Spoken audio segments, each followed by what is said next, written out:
Former President Herbert Hoover died 55 years ago today.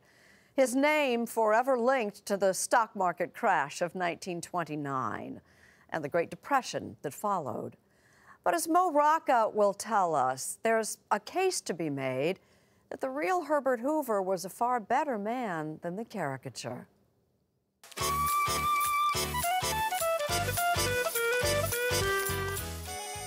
In late October 1929, after years of rising to dizzying heights, the stock market collapsed, ushering in one of the longest and most painful chapters in American history. Herbert Hoover had been president for less than a year. Who decides to call it a depression? Hoover, actually. Kenneth White is the author of a biography of Hoover. Before that, they always called them panics. Right. He liked the word depression. I don't think he anticipated that it would be one that would be stuck to him for the rest of his life. We'd like to thank you, Herbert Hoover. And that's no exaggeration. Consider the 1977 Broadway musical Annie, where this correspondent first heard the name Herbert Hoover. A chorus of slum dwellers mockingly thanks the president. Did the musical Annie annoy you? What it did is it stoked in me this burning dissent, these people don't know the whole story. Margaret Hoover is the host of PBS's Firing Line. Who do you think would play him in the movie? And the great-granddaughter of the 31st president. Leonardo DiCaprio. Okay. This man lived 90 years, and he is judged for 4 of them. And that's a shame, since Hoover's life before entering the White House was quite simply remarkable. He lived here with his older brother, younger sister, and both his parents. Oh boy, what a little house. Yeah, it's 2 rooms. Talk about a modest background. Hoover, a Quaker, was born in 1874 in the village of West Branch, Iowa. His father died when Herbert was about 6, and then his mother died a few years later when he was 9. The orphaned Bert, as he was known, was put on a train and sent 2,000 miles west to live with his uncle's family in Newberg, Oregon. Their only son was killed in a very tragic hay wagon accident. So Herbert was essentially sent to Oregon to kind of replace the son that his uncle and aunt had lost. In some ways, yes, but he definitely had to earn his board here. You think you would have been happy if you were weeding onions all day? No. Sarah Monroe is the director of the Hoover Minthorn House in Newberg. Was it an affectionate home? Not particularly. I think it was very strict. Absent the unconditional love of his birth family, Bert threw himself into work, determined to win respect and reward. He had a deep, deep need to prove himself. And he also had an abundance of physical energy and intellectual energy, and it needed outlets.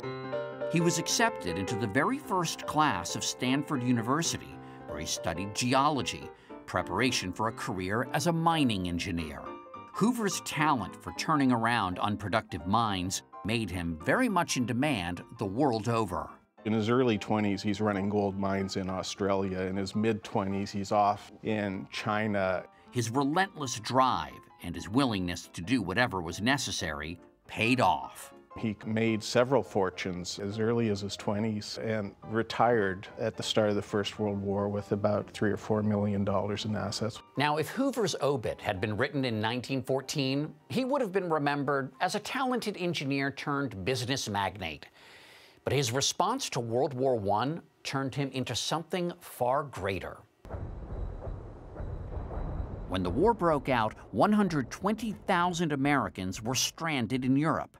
Herbert Hoover, a private citizen living in London, assembled the ships to get the Americans home.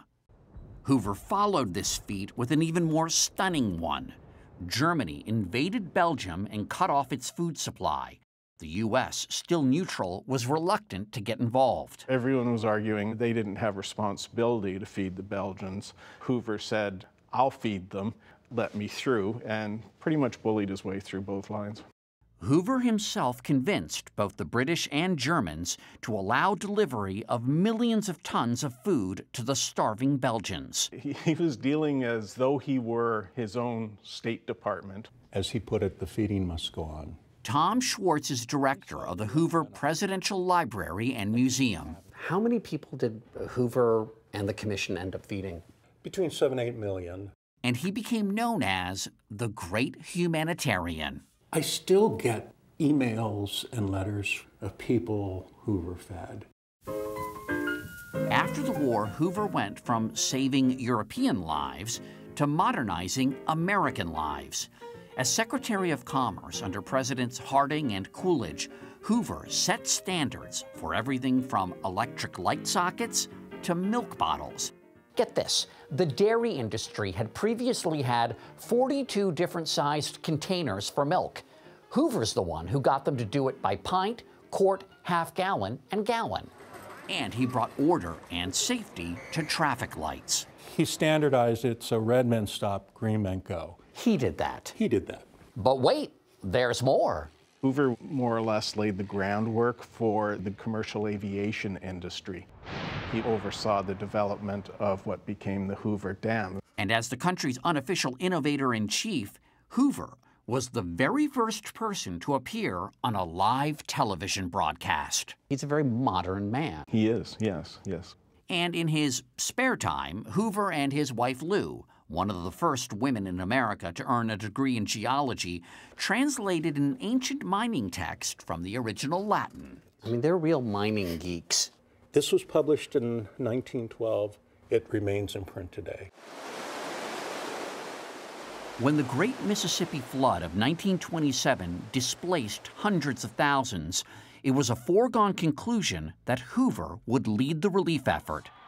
And he rode the resulting wave of adulation to the Republican nomination for president in 1928 and a landslide victory. The greatest landslide in American politics. I have no fears for the future of our country. It is bright with hope. Only 8 months later came Black Tuesday. Franklin Delano Roosevelt would sweep Hoover out of office after a single term. The Great Depression lasted twice as long under FDR than it did under Hoover, so why does Hoover get stuck owning the Depression? Because when Roosevelt came in, he labeled it the Hoover Depression, and he never stopped calling it the Hoover Depression throughout the whole of his presidency. It was FDR's successor, Harry Truman, who welcomed Hoover back into public life. And Hoover is enormously grateful for that gesture. In 1962, on Hoover's 88th birthday, his presidential library was dedicated, only feet from the humble dwelling he'd been born in. What more can a man do? Former President Truman delivered remarks. His record in his career, it is unequaled in the history of this country. By the end of his life, he was rather proud of the fact that he was the only living American with a depression named after him. Are you serious? Yes, he could joke about it. But it took him a long time. To get there, Yes. before he could own it. A long time.